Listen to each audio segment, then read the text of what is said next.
दीपं नमाम्यहम् मंगलदीपं नमाम्यहम् मंगलदीपं नमाम्यहम्। जोरदार तालियों के साथ आइए हम स्वागत करेंगे आज के कार्यक्रम का शुभारंभ प्रेजेंट से और मेरी सम्मानित करते हुए कार्यक्रम के मुख्य अतिथि जी के रूप में परमादरणीय थे माननीय उप मुख्यमंत्री जी का जोरदार तालियों के साथ स्वागत। और एक छोटा सा स्थिति जी भेंट स्वरूप प्रदान करें।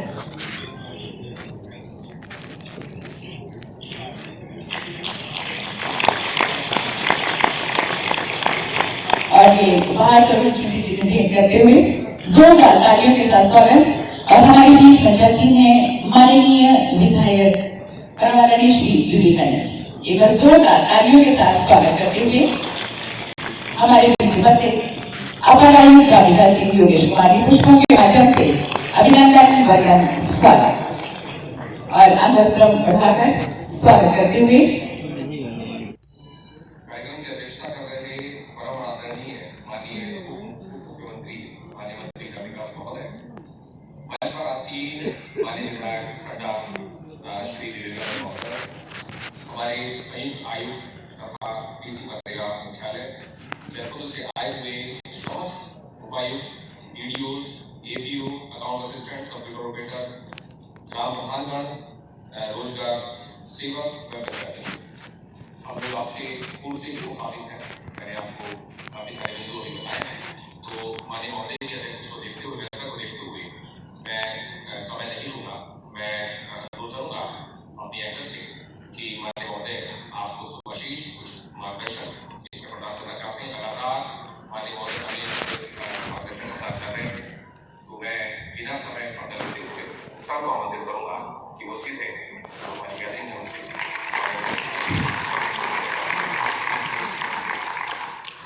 बोलिए भारत माता की जय। चलिए सबसे पहले तो आज 4 दिवसीय जो राज्य स्तरीय मनरेगा प्रशिक्षण कार्यक्रम था उसका समापन कर आप सभी को धनतेरस और दीपावली की अग्रिम शुभकामनाएं और बधाई। आज मुझे कुशीनगर में मुझे लग रहा था कि आज आप लोगों को नहीं मिल पाऊंगा, लेकिन आग होने के कारण से थोड़ा देर से विमान उड़ेगा, इसलिए आप सबके बीच में आने का मौका मिला। ऐसे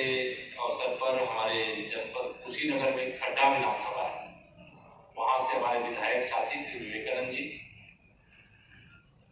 अपर आयुक्त मनरेगा योगेश कुमार जी, संयुक्त आयुक्त मनरेगा उमेश कुमार त्यागी जी, समस्त अधिकारी, सभी ग्राम प्रधान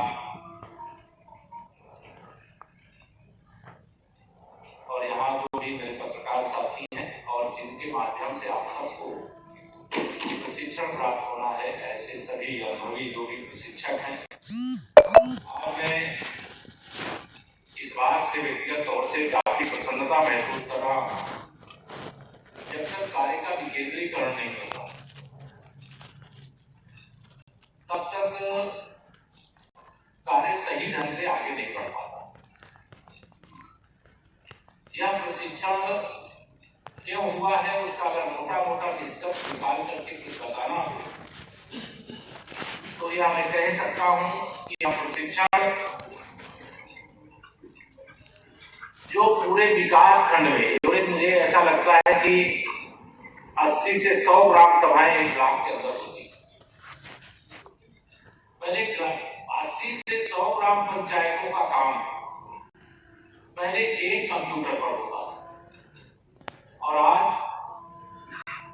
हर ग्राम पंचायत के पास अपना एक कंप्यूटर के माध्यम से आप अपने काम को आगे बढ़ाने का काम है।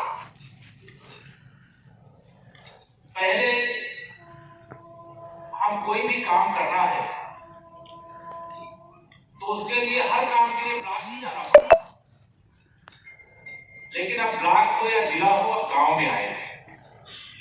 और गांव में आकर के आपकी जो भी समस्या है जो आप अच्छे तरीके से काम कर रहे हैं उसे और अच्छा करने में आपकी मदद करेंगे। देखिए, मनरेगा के नाम को सुनते ही मैं पहले कहा करता था मनरेगा का मतलब लोग भ्रष्टाचार समझते थे, और मनरेगा के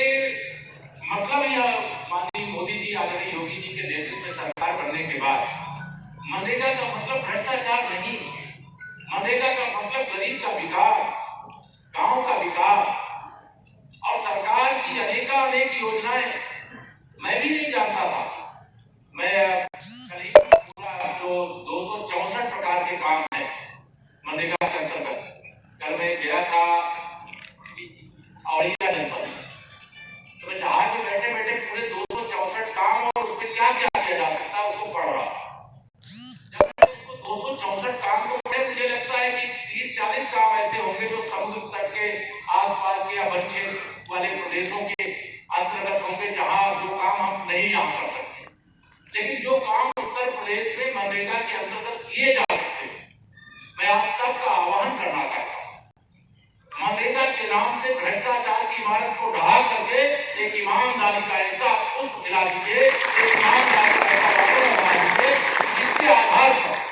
हम गरीब के जीवन में जो बदल लाना चाहिए। ये रोजगार की गारंटी है, यही है ना कि हम अगर कोई गांव के अंदर श्रमिक है और उसको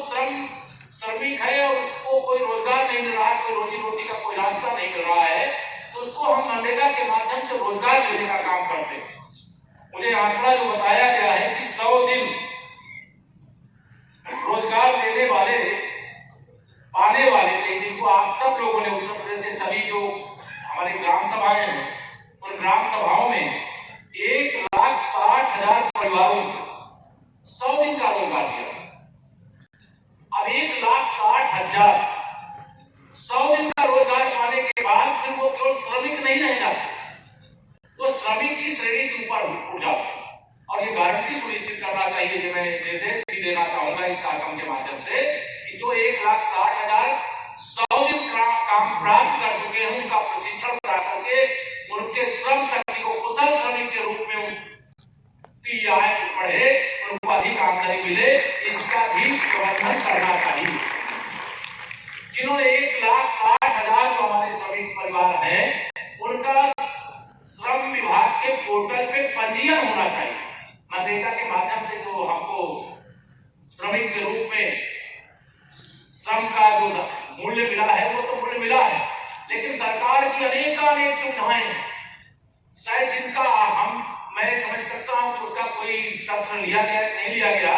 मुझे नहीं मालूम है, लेकिन श्रम विभाग के पोर्टल पर श्रमिक के रूप में पंजीयन होने के बाद अनेक सुविधाओं के आप अधिकारी हो जाते हैं। और इसलिए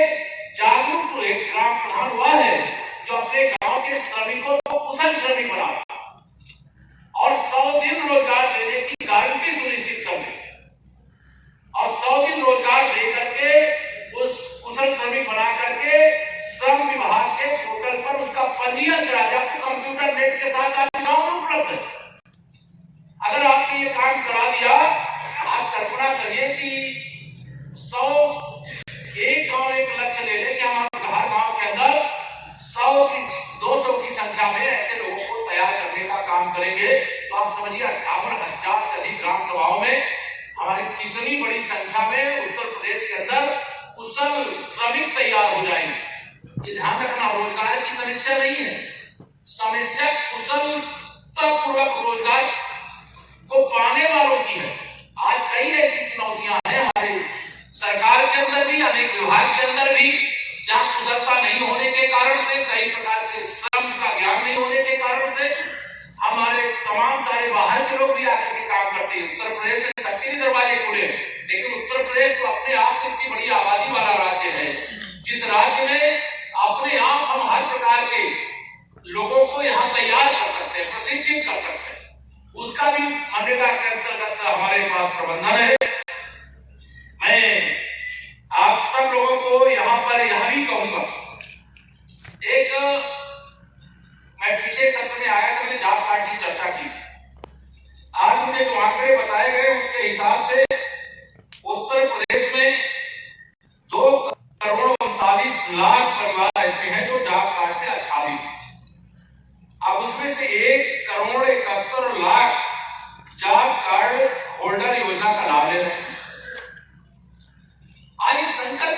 लेकर के जाइए। देखिए,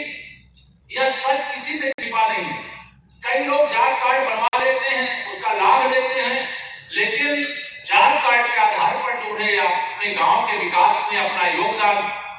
पारिश्रमिक जो प्रदान करना चाहिए वो प्रदान नहीं करते। जो ग्राम विकास सहित सभी अधिकारियों पर, जिले प्रदेश से लेकर के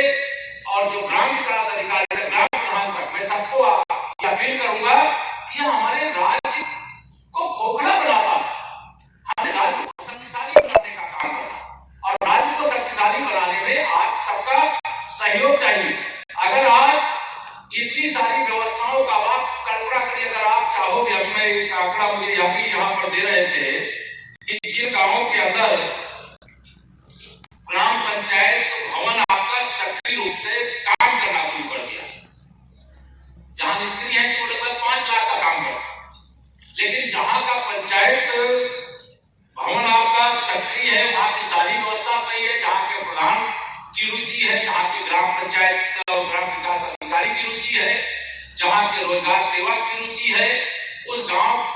के अंदर 10 से 15 लाख रुपए का काम किया जाता है।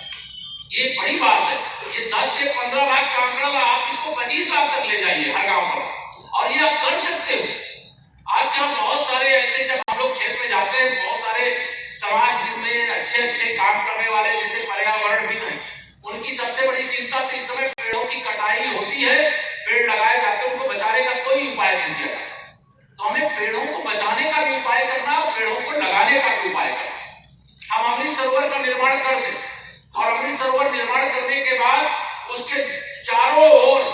अगर 2, 4, 10 बीघे 20 बीघे जमीन ऐसी है जिसको अमृत सरोवर के घेरे में हमने नहीं लिया है, वो तो किसी न किसी का अवैध कब्जे में रहे। चकमार गांव के अंदर, आप सब जो गांव से जुड़े हुए ग्राम प्रधान लोग जानते हो, गांव में डांड और मेड़ और छोटी छोटी बातों को लेकर के जान तक ले ली जाती है, कानून व्यवस्था की स्थिति खड़ी हो जाती है। जब सरकार ने ये तय किया है कि हम हर चक मार्ग को नाप करके चिन्हित करवा करके, और यह ध्यान रखना, जब न्याय की पीठ पर बैठ जाओ, जब आप गांव का नेतृत्व करने लगते हो, तब यह आपकी जिम्मेदारी हो जाती है कि पक्षपात न करो। जहां से चक मार्ग है वहां चक मार्ग निर्धारित हो जाए,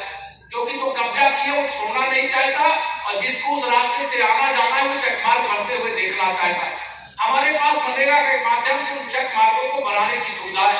सरकार ने सभी जिलों को निर्देश दिया है कि चक मार्गों का चिन्हीकरण करा करके खरीफ की फसल के बाद उन चक मार्गों का निर्माण किया जाएगा। अब चक मार्ग के निर्माण के लिए आप सब ग्राम प्रधान सजग रहो। आपके गांव की 25% लड़ाई खत्म हो जाएगी। बहुत सारे गांव के अंदर तमाम जो सरकारी जमीन है उस पे अवैध कब्जा है। मैंने कई गांव के अंदर यह देखा कि पंचायत भवन बनाने को लेकर के भी अब एक ग्राम सभा में कई छोटे छोटे ग्राम होते, अब उन गांवों में से जहां जिस गांव का प्रधान है उसे सोचा कि जहां का मैं हूं वहां पर पंचायत भवन बन जाए, जबकि वो केंद्र बिंदु नहीं है पूरी ग्राम सभा। इस प्रकार का भाव नहीं आना चाहिए। पानी की समय पाइपलाइन से पानी पहुंचाने के बड़ा कार्यक्रम चल रहा है। अब उस कार्यक्रम में मेरे पास कई गांव के लोग आए कि अगर ये पानी की टंकी यहाँ नहीं यहाँ बन जाती,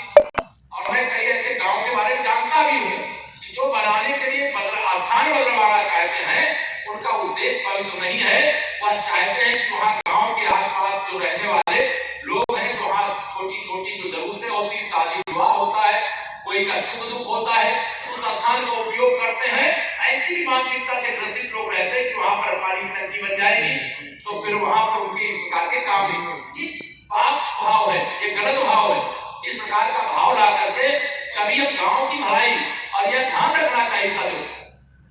कि अगर हम अच्छे भाव से काम करेंगे तो आगे हमारा भविष्य उज्जवल रहेगा, और अगर हम गलत भाव से काम करेंगे तो निश्चित तौर से उसका परिणाम अनुकूल नहीं मिलता। मैं आप सब आज यहाँ,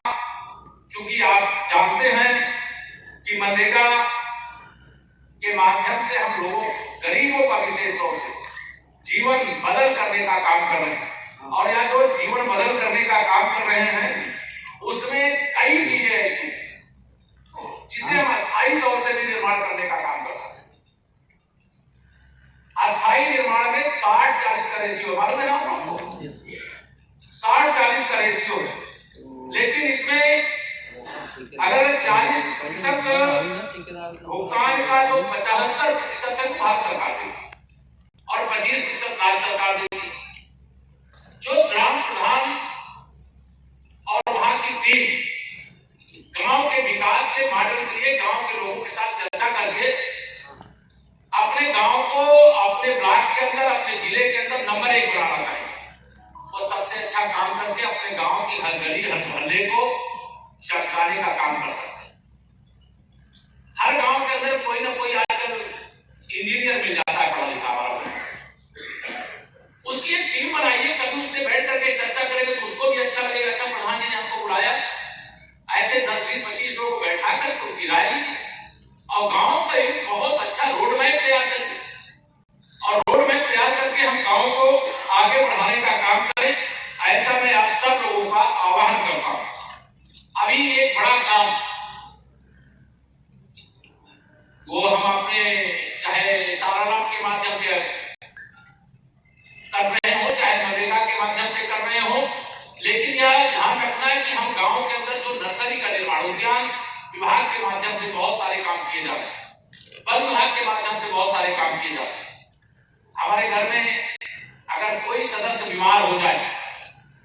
बिना देरी किए चाहे गांव के डॉक्टर को ही दिखाने के लिए ले जाते हैं, हम ले जाते हैं,